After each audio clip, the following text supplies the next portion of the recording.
তুমি ফ্যান হয়ে এসছো আর আমি জীবনে সময় হয়ে আসছি। আমরা যেহেতু মুসলিম, আমি একজন মুসলিম মানুষ, তো সবকিছুর পেছনে অবশ্যই ব্যাখ্যা আছে। বুবলিকে ছাড়বো না, অপুর বিস্ফোরক ঘোষণা। কেন এমন ঘোষণা দিলেন হঠাৎ? এতদিন চুপ থাকার পরে যেন মুখ খুলে ফেললেন অপু বিশ্বাস নিজেও।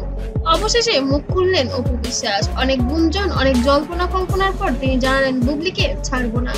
8 বছর সংসার করেছি, তুমি তো 8 দিন। যাক না, 8টা মাস, তারপরে বোঝা যাবে। সবকিছু অবশ্যই সুন্দর শালীন ভাবেই হয়েছে, বা আমি যেটা আপনাদেরকে এই ঘোষণা ঘিরেই তোলপাড় পুরো সোশ্যাল মিডিয়া।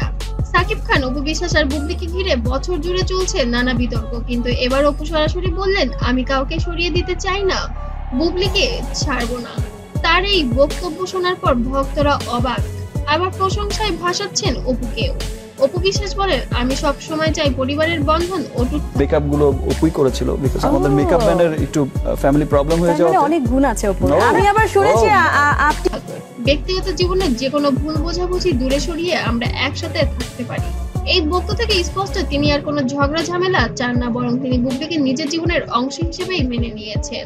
তবে এই ঘোষণার পর থেকে নতুন প্রশ্ন উঠেছে, তাহলে কি সাকিব, অপু আর বুবলি তিনজন মিলে নতুন কোনো সিদ্ধান্তে পৌঁছেছেন, নাকি এটা শুধু ভক্তদের শান্ত রাখার জন্য দেওয়া মন্তব্য? সোশ্যাল মিডিয়া ইতিমধ্যে সবাই জানেন আমার প্রাণের মানুষ একজন, আমার আপনজন, বড় আপনজন। আসলে আমি স্পেসিফিক নাম বলতে চাই না, ব্যক্তিগত কোনো ব্যাপারগুলো খুব একটা আমি আনতে চাই না। এই নিয়ে তুমুল আলোচনা।